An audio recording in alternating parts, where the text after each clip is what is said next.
নমস্কার বন্ধুরা, কেমন আছেন সবাই? আশা করি আপনারা সবাই খুব ভালো আছেন। তোফাস রান্না বান্নায় আপনাদের সবাইকে স্বাগত জানাই। আজ আমি রান্না করব কই মাছের খুবই জনপ্রিয় একটা রেসিপি, ফুলকপি আলু দিয়ে কই মাছের পাতলা ঝোল। আর রান্নাটা করব বাটা মশলা দিয়ে।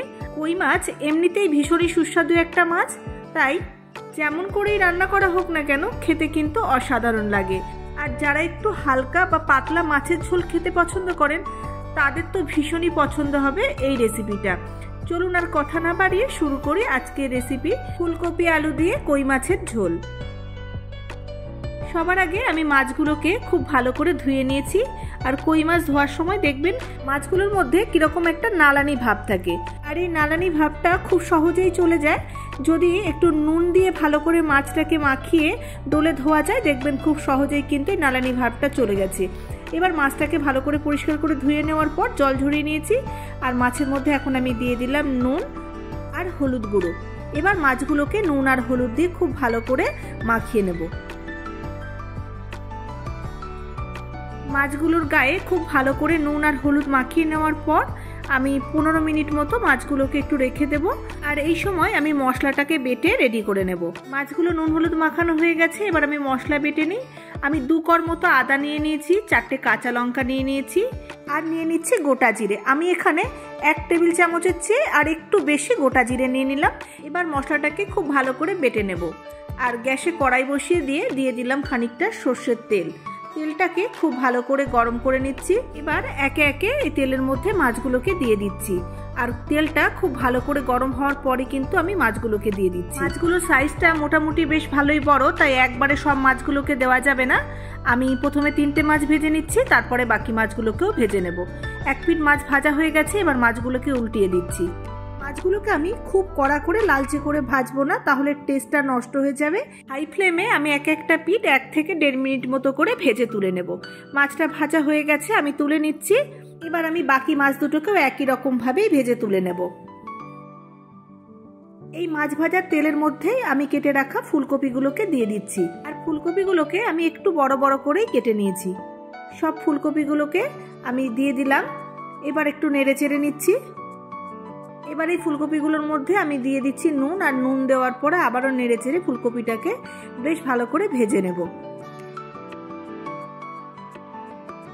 খুন্তি দিয়ে একটু ভালো করে নেড়ে চেড়ে উল্টে পাল্টে দিচ্ছি যাতে ফুলকপিটা বেশ লাল লাল করে ভাজা হয়। দেখুন ফুলকপিটা আমার বেশ লালচে করে ভাজা হয়ে গেছে। আমি এবার তুলে নিচ্ছি। তেলটা একদম কমে গেছে, তাই আরো একটু তেল দিয়ে দিলাম। আর এই তেলের মধ্যেই আমি দিয়েছি গোটা জিরে আর তেজপাতা ফোড়ন। আমি ওটা দেখাতে ভুলে গেছি। কয়েক সেকেন্ড মতো ফোড়নটা একটু ভাজা হয়ে গেলে এর মধ্যে আমি দিয়ে দিলাম লম্বা করে কেটে রাখা আলু। আর নাড়াচাড়া করে আলুটাকেও আমি ভালো করে ভেজে নেব। আর আলুর মধ্যেও দিয়ে দিচ্ছি অল্প নুন।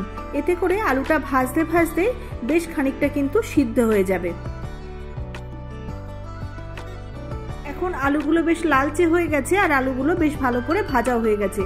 এবার বাটা মশলাটা আমি এর মধ্যে দিয়ে দিচ্ছি। আর নেড়ে চেড়ে এই মশলাটাকে আলুর সাথে বেশ ভালো করে কষিয়ে নেব। আপনারা চাইলে এই রান্নাটা জিরে গুঁড়ো দিয়েও করতে পারেন, তবে এভাবে যদি মশলাটা বেটে রান্না করা হয় তাহলে টেস্টটাই হয় আলাদা। 2-3 মিনিট মতো মশলাটাকে নেড়ে চেড়ে বেশ ভালো করে কষিয়ে নেওয়ার পর দিয়ে দিচ্ছি 1/2 চা চামচ হলুদ গুঁড়ো, আর দিয়ে দিলাম 1/2 চা চামচ লঙ্কার গুঁড়ো। আর ঝালের পরিমাণটা আপনারা যেমন ঝাল খেতে পছন্দ করেন সেই অনুযায়ী কম বেশি করে দিয়ে নেবেন। অল্প একটু নাড়াচাড়া করে নিয়ে এর মধ্যে আমি মশলার বাটি ধোয়া সামান্য একটু জল দিয়ে দিচ্ছি। আবারও আমি ভালো করে কষাতে থাকবো যতক্ষণ না জলটা শুকিয়ে গিয়ে মশলা থেকে তেল ছেড়ে আসছে। মশলা থেকে তেল ছেড়ে দিয়েছে। এবার আমি এর মধ্যে দিয়ে দেব টমেটো কুচি। একটা মিডিয়াম সাইজের টমেটোকে কুচিয়ে নিয়ে দিয়ে দিলাম। আবারও একটু আমি কষতে থাকবো যাতে টমেটোটা একটু মজে যায়। আর মশলা ভালোভাবে কষানোর উপরেই তরকারির স্বাদ কিন্তু অনেকটা নির্ভর করে। টমেটোটা কষাতে কষাতে এর মধ্যে দিয়ে দিলাম সামান্য একটু চিনি। আবারও একটু নাড়াচাড়া করতে থাকবো। দেখুন মশলাটা কষাতে কষাতে টমেটোটা তো খুব সুন্দরভাবে গলে গেছে আর মশলা থেকে আবারও তেল ছেড়ে দিয়েছে। এবার আমি এই আলুর মধ্যে ভেজে রাখা ফুলকপিগুলোকেও ঢেলে দিচ্ছি। এখন আমি গ্যাসের ফ্লেমটাকে একদম লোতে করে রেখেছি। আর ফুলকপিটাও ভালো করে মশলার সাথে 2-4 মিনিট মতো কষিয়ে নেব।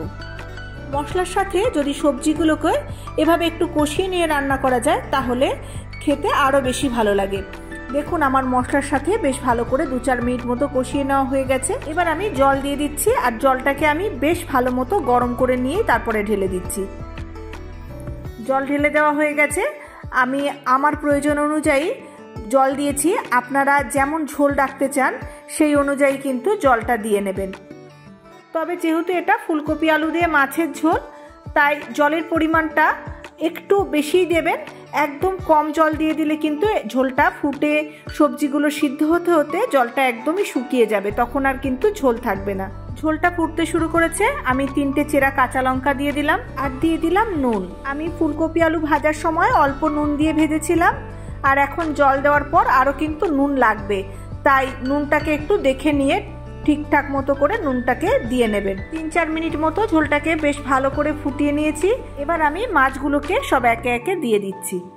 মাছগুলো সব দেওয়ার পর একটু নেড়ে ঝোলের মধ্যে মাছটাকে ভালো করে মিশিয়ে দিয়ে একটা ঢাকা দিয়ে আমি 10 মিনিট মতো ঝোলটাকে ফুটিয়ে নেব। 10 মিনিট পর ঢাকাটা খুলে নিলাম, আর এখন ফুলকপি আলু সমস্ত কিছু খুব ভালোভাবে সিদ্ধ হয়ে গেছে। আর একদম শেষে দিয়ে দিচ্ছি একটু কুচনো ধনেপাতা। হালকা করে একটু নেড়ে ধনেপাতাটা ঝোলের সাথে মিশিয়ে দেব, আর ঢাকা দিয়ে গ্যাস অফ করে 6-7 মিনিট মতো রেখে দেব। 6-7 মিনিট পর ঢাকনাটা খুলেছি, আর দেখুন আমার মাছের ঝোল পুরো রেডি হয়ে গেছে। এবার গরম ভাতের সাথে পরিবেশন করে দেব। অল্প মশলায় তৈরি ঘরোয়া মাছের ঝোল গরম ভাতের সাথে খেতে কিন্তু দুর্দান্ত লাগে। রেসিপিটা ভালো লাগলে লাইক করুন, শেয়ার করুন, আর আপনাদের মূল্যবান মতামত কমেন্টের মাধ্যমে আমাকে জানান। আর চ্যানেলটি সাবস্ক্রাইব করে আমার পাশে থাকার অনুরোধ রইল। আজকে এই পর্যন্ত, দেখা হবে আবার নতুন রেসিপি নিয়ে। ততক্ষণ সবাই খুব ভালো থাকবেন, সুস্থ থাকবেন, সাবধানে থাকবেন। ধন্যবাদ।